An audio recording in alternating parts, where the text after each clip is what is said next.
우리 모두에게는 소망이 하나 있죠. 이 땅을 살면서 우리 모두에게는 하나의 소망이 있습니다. 그게 뭐냐면 바로 죄로부터 자유하는 겁니다. 성도로서의 소망입니다. 어떻게 보면 세상 사람들은 전혀 이 일에 있어서는 전혀 뭐 이것에 마음을 둔다거나 우리와 같이 이 죄로부터 자유해지는 것에 어떤 뭔가 간절함이 있다거나 그런 마음을 가지지 않죠. 오직 이 죄로부터 자유하고 싶어하는 이 마음, 이 갈급한 심령은 또 때로는 상한 심령은 바로 우리 성도들에게만 있다라는 것입니다. 왜 우리는 죄로부터 자유하고 싶은가? 여러분, 우리가 왜 죄로부터 더 자유해지고 싶을까요? 이유는 하나입니다. 뭐냐면 죄로부터 자유할 때 하나님의 임재를 많이 느끼기 때문입니다. 또 다른 말로 하면 하나님과 더 가까워지기 때문에 그래요. 우리는요, 정말 우리가 우리다워지는 순간이 있는데 그때가 언제냐면 하나님과 가까워질 때입니다. 누구보다 하나님과 가까워질 때. 하나님이 우리의 삶에 더 가득하고 하나님이 우리의 삶에 정말 가까이 있다 느껴지는 그 순간 우리는요 그 어느 때보다도 너무나도 강한 사람이 되어 있습니다. 그리고 어느 때보다도 우리의 마음은요 누구보다도 평안한 순간을 맞이할 수 있죠. 그 이유는 뭐냐면 그때 하나님의 임재가 주는 은혜는요 은혜가 너무나도 우리의 삶을 윤택하게 하기 때문에 그렇습니다. 하나님의 임재가 주는 은혜는요. 이 땅에서 주어지는 그 어떤 것보다도 위대하기 때문에 그래요. 그래서 우리가 하나님의 임재를 느끼고 싶다고 느끼는 그 순간 그 임재를 너무나 갈구할 때 이 죄는요. 사실은 우리의 삶에서 떠나지기를 또 우리의 삶에서 이 죄가 나타나지 않기를 원한다는 것이죠. 하나님의 임재 때문에 그렇습니다. 우리가 죄가 있을 때 결국 하나님의 임재가 그 죄로부터 막히게 되죠. 하나님과 가까워지고 싶어도 이 죄는 우리를 막고 있습니다. 그래서 성도가 정말 갈구하는 것은 우리가 죄로부터 자유하지 못하는 이 땅, 우리 육신의 몸을 가지고 있기 때문에 그래서 더더욱 하나님의 임재를 소망할 때 이 죄로부터 자유해지고 싶은 겁니다. 오늘 이 죄가 주는 힘이 얼마나 위대한지, 대단한지, 무서운지 그것을 사실은 요한계시록을 통해서 사실은 우리가 지금 많이 배우고 있는데요. 이 죄는 결국 하나님과 우리의 관계를 단절합니다. 계속해서 우리의 삶을 그 죄로 말미암아 하나님과의 관계로 또 단절됨으로 말미암아 우리의 삶이요 계속해서 성도로서의 삶이 아닌 이 땅에서 느끼게 되는 아픔, 슬픔, 여러 가지 고통 이런 것들을 사실은 죄로 말미암아 우리가 받게 되는 것이죠. 근데 우리의 삶에 물음표가 하나 있습니다. 뭐냐면 이 죄에서 자유하고 싶지만은 신기한 것은 쉽게 자유해지지 않는다는 거예요. 쉽게 죄에서 떠나지지 않는다는 겁니다. 이게 우리의 삶의 딜레마죠. 우리의 성도로서의 삶을 사는 우리의 딜레마입니다. 계속해서 반복되어지는 죄들이 우리 삶에 있다는 겁니다. 계속해서. 그래서 우리 스스로 좌절할 때도 많고요. 우리 스스로 낙심할 때도 많고요. 어떻게 하면 이 죄에서 떠나보려고 애를 쓰는데도 끊임없이 주님의 은혜를 구하고 끊임없이 주님의 그 임재를 구하지만 이 죄가 결국 나를 넘어뜨린다는 거죠. 결국 이 죄로 말미암아 우린 때론 정말 일어날 수 있는 힘조차 느끼지 못할 정도로 낙심할 때가 있습니다. 여러분 근데 오늘 이 요한계시록의 이야기의 결말은 뭡니까? 결국 하나님이 승리하신다라고 또 하나님이 결국 우리를 구원해 주신다라는 것을 이야기해 주고 있어요. 그러니까 결국 여러분 이겁니다. 죄의 모든 결박을 풀 수 있는 힘은 누구에게서부터 나오냐면 여러분과 저에게 있는 것이 아니라 하나님의 능력, 하나님의 임재, 하나님의 주권에 있다라는 거예요. 이건 하나님의 손안에 있다라는 겁니다. 성도를 결국 부르신 분도 하나님이시고 결국 성도를 지키시는 분도 하나님이시고 성도를 하늘나라 가는 그곳 천국까지 인도하시는 분도 하나님이시고 그곳에 들어가게 하시는 분도 누구라는 것입니까? 바로 하나님이시라는 겁니다. 그러니까 부르신 분이요 우리의 삶을요 끊임없이 또 끝까지 책임져 주신다는 거예요.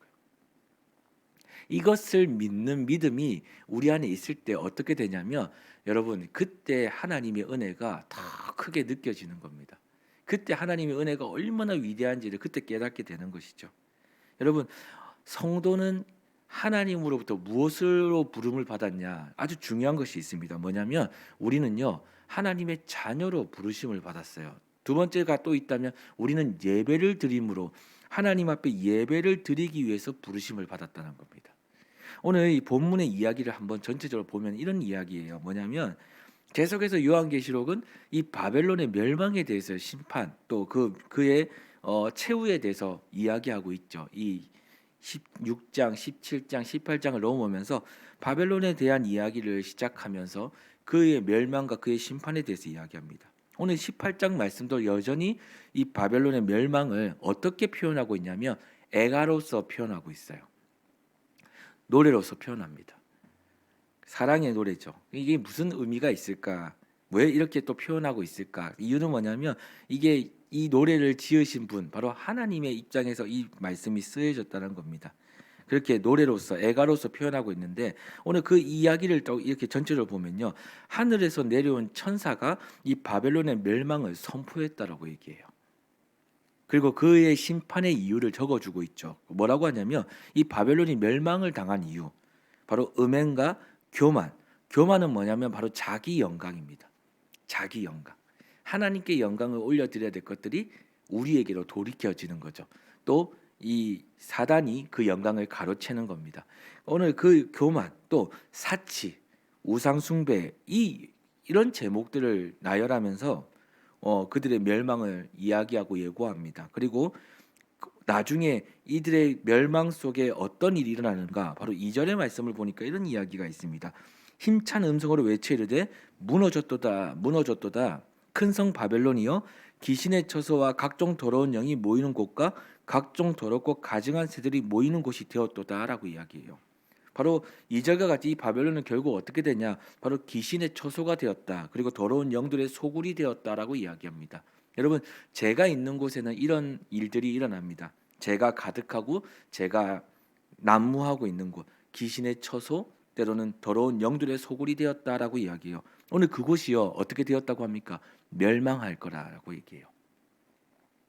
근데 여러분 참 중요한 것이 있습니다. 이 바벨론을 하나님이 진짜 철저히 심판하시겠다라고 지금까지 계속 얘기하는데 아주 중요한 포인트가 있어요. 뭐냐면 여기서 중요한 포인트 바로 자기 백성은요 구원하시겠다라는 거예요. 오늘 4절의 말씀을 읽다 보면요 이 단어가 있습니다. 뭐랍니까? 내 백성아라는 이 표현이 있어요. 4절 말씀을 보면요 내 백성아라고 얘기해요. 또 내가 들으니 하늘로부터 다른 음성이 나서 이르되 내 백성아라고 얘기해요. 여러분 하나님이 죄를 심판하십니다. 하나님은 이 죄의 속을 이 소굴로 만든 사단을 심판하세요. 그런데 하나님은 결국 거기서 누굴 건지시냐면 자신의 백성을 건지십니다. 여러분 이 백성아 내 백성아라는 이 의미는 이 표현은 바로 하나님과 성도의 특별한 관계에서 나타나는 이 사랑의 호칭입니다.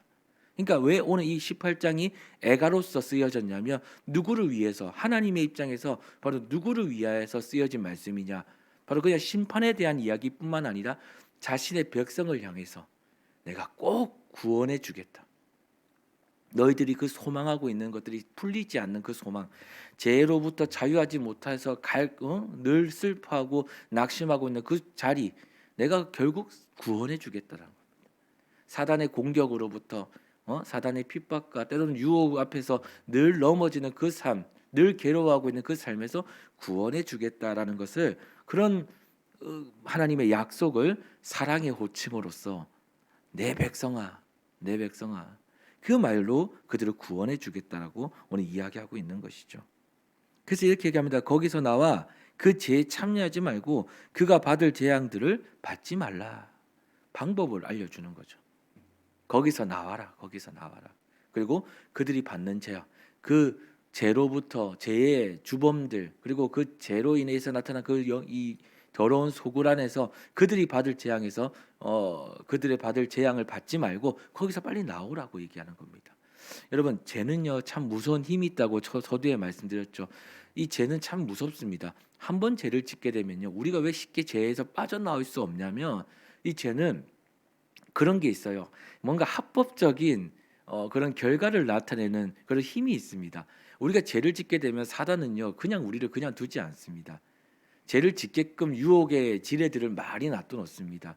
유혹거리들을 많이 놔둬놓고 우리를요 그것을 밟게끔 우리가 그것을 줍게끔 이렇게 좀 보암직스럽고 먹음직스럽고 탐스럽게 할 만큼 지혜롭게 할 만큼 탐스럽게 이렇게 많은 유혹거리들을 이렇게 많이 이렇게 우리의 삶에 배치해두고 지뢰와 같이 던져 놓습니다. 그러니까 우리가 그걸 선택하는 순간 우리가 그걸 잡는 순간 사단은 가만히 두지 않아요. 우리의 삶에 그냥 아주 합법적으로요 제사슬로 우리의 삶을 묶어버립니다. 우리의 삶을요. 하나님의 자녀임에도 불구하고 우리가 그것에 묶여버려요. 한마디로 덫에 걸려버리는 거죠. 여러분 덫에 한번 걸리면요 쉽게 나올 수가 없습니다. 알아요. 이 덫에 빨리 나와야 된다는 거. 그리고 내가 빨리 하나님께로 가야 된다는 걸 압니다. 그런데 신기한 거는 쉽게 나오지 않아요. 근데 덫에 걸릴 때까지 여러분 시간이 많이 걸리죠. 좋은 것들을 많이 줍지 않겠습니까? 좋은 것들을 많이 누려보지 않겠습니까? 그것이 좋다고 생각하고요. 그러니까 시간이 걸리는 겁니다. 근데 나중에 깨닫게 되는 거예요. 이게 덫이었다는 것을 알게 되는 순간 어떻게 됩니까? 빠져나오기가 너무 힘든 겁니다. 하나님께 가보려고 합니다. 그런데 이 덫을 잡고 누가 있냐면 사단이 그걸 잡고 있는 거예요. 가려고 해도 끌어 잡아 당깁니다. 이게 쉽게 가지 못하는 거죠. 우리의 힘이 그만큼 강한가? 그렇지도 않습니다. 하나님께 갈 수 있는 힘이 그만큼 대단한가? 있는가? 이 덫을 끊어서라도 갈 수 있는 힘이 그 당시에 있을까? 쟤는 우리의 힘을 약하게 하거든요. 힘이 없는 겁니다. 갈 수가 없는 겁니다. 근데 그때 하나님 오늘 말씀과 같이 우리에게 약속하시는 거예요. 내 백성아라고 얘기하는 겁니다. 내 백성아. 주님이 오셔서요 그 줄을 끊어 주시겠다 약속하시는 겁니다. 결국 하나님의 구원이 우리의 삶에 있다는 거죠. 여러분 우리가요 진짜 이렇게 죄로 인해서 힘든 덫에 걸렸다고 느끼는 그 순간 우리가 제일 먼저 해야 될 것들이 무엇이냐? 아까 제가 서두에 말씀드렸지만 우리가 부르심을 받은 두 번째 목적이 있죠. 첫 번째 우리는 하나님의 자녀로 부르심을 받았죠. 두 번째는 뭡니까? 바로 예배를 위해서 하나님 앞에 예배를 드리기 위해서 부르심을 받았다는 거예요. 여러분 예배는요 아주 중요한 것이 있습니다. 우리가 이 땅에 하나님 만드신 피조물 중에 우리가 제일 하나님을 영화롭게 할 수 있는 그런 존재거든요. 예배를 위해서. 이 예배는 뭐냐면 모든 죄의 결박을 풀 수 있는 힘이 있는 곳입니다.